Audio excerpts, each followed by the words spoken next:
Assalamualaikum warahmatullahi wabarakatuh.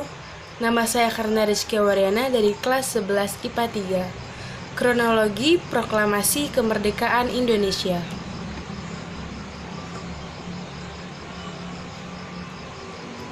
Pada tanggal 6 Agustus 1945, kota Hiroshima dibom atom oleh sekutu.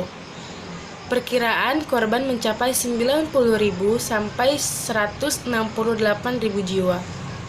Pemboman ini merupakan penggunaan senjata nuklir pertama kalinya untuk senjata perang. 7 Agustus 1945, BPUPKI dibubarkan. Sebagai gantinya adalah pembentukan PPKI dan Soekarno sebagai ketuanya. Selanjutnya, 9 Agustus 1945, sekutu kembali membom kota Nagasaki. Bersamaan dengan itu, Jenderal Terauchi mengundang Insinyur Soekarno dan Mohatta dan Rajiman Widyoniningrat untuk datang ke Dalat.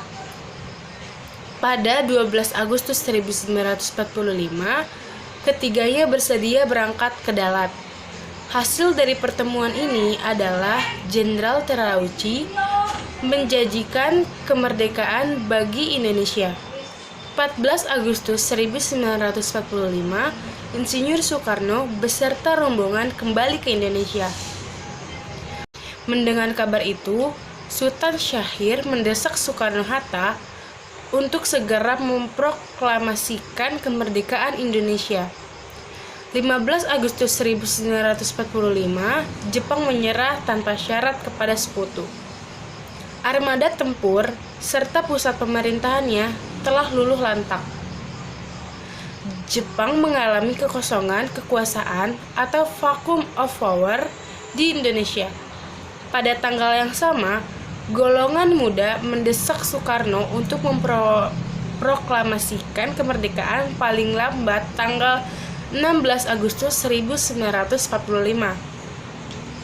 Namun Soekarno menolak dengan alasan ingin meminta pendapat para anggota PPKI. 16 Agustus 1945, dini hari, golongan muda menculik Soekarno-Hatta untuk dibawa ke Rengas Dengklok, Karawang. Tujuannya adalah untuk menjauhkan Insinyur Soekarno dari pengaruh Jepang. Insinyur Soekarno segera memproklamasikan kemerdekaan Indonesia melalui radio. 16 malam hari, Soekarno kembali ke rumah Laksamana Maeda di Jakarta. Para tokoh berkumpul untuk merundingkan persiapan proklamasi kemerdekaan. Mereka yang berperan adalah Insinyur Soekarno, sang proklamator sekaligus penyusun naskah proklamasi. Yang kedua ada Mohatta, sang proklamator turut menyusun konsep naskah proklamasi dan mendatangani beserta Insinyur Soekarno-Hatta. Yang ketiga ada Ahmad Subarjo, tokoh golongan tua yang ikut mempersiapkan proklamasi. Ada Laksamana Tadashi Maeda menyiapkan rumahnya untuk dijadikan tempat menyusun konsep naskah proklamasi. Ada Sukarni, pengusul Insinyur Soekarno-Hatta untuk mendatangani naskah proklamasi. Ada Fatmawati atau Fatimah, penjahit bendera Sang Merah Putih. Sayuti Melik, pengetik naskah proklamasi. Dan ada Latif BM Diah dan SK Trimurti dipercaya sebagai pengibar Sang Saka Merah Putih. Akhirnya, pada tanggal 17 Agustus 1945, pukul 10 pagi di lapangan Ikada, Soekarno-Hatta membacakan teks proklamasi kemerdekaan Indonesia. Tanggal 18 Agustus 1945, PPKI mengesahkan Undang-Undang Dasar 1945 sebagai dasar negara Indonesia.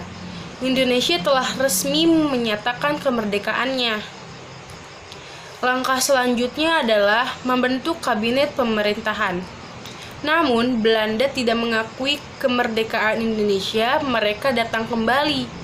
Mereka terus merongrong kedaulatan Indonesia. Seluruh rakyat Indonesia dengan gagah berani mempertahankan kemerdekaan. Hingga akhirnya Belanda menyerah kedaulatan sepenuhnya ke Indonesia pada tanggal 27 Desember 1949. Segitu aja kronologi proklamasi Indonesia. Assalamualaikum.